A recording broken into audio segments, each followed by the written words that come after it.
Okay, Assalamualaikum warahmatullahi wabarakatuh. Ladies and gentlemen, distinguished audience, good afternoon. Let me introduce myself. My name is Fatwa Indra Jiska, NIM M0112111252. First of all, let us express our gratitude to God Almighty for the change together here today.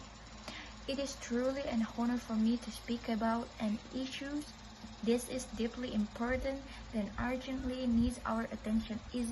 This is a sexual violence. Sexual violence is not just a statistic. It is not just a headline. It is a reality that affects millions of people around the world. Behind every case, there is a story of fear, a story of trauma, a story of silence and survival. Many victims carry wounds we cannot see and scars that last a lifetime. Okay, sexual violence can happen to anyone, regardless of age, gender, social status, or background. It occurs in school, workplaces, public spaces,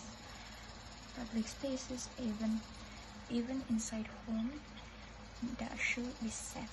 And the most heartbreaking truth is that many victims remain silent because of shame, fear, and the stigma that society places on them.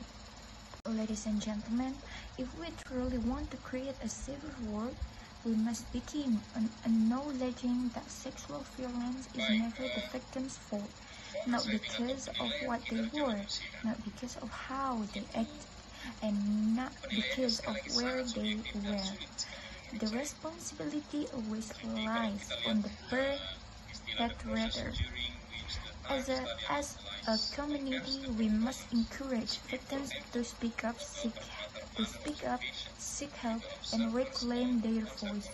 And for those who may not feel ready to speak, we must still stand with them, patiently, respectfully, and without judgment. In this modern era, awareness is no longer enough. We need action.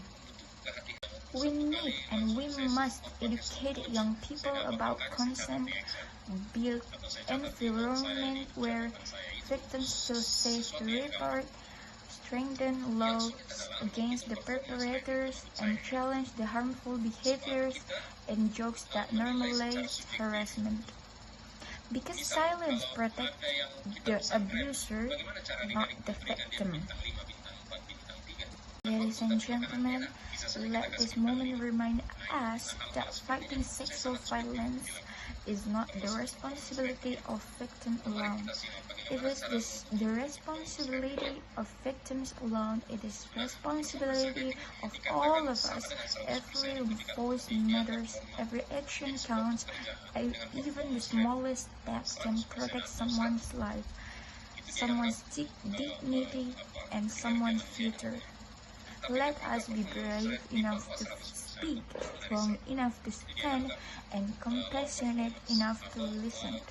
Together, we can build a future where safety is a right, not a privilege, and where every person, especially survivors, knows that they are seen, heard, and valued. Thank you so much for your attention, and thank you for watching.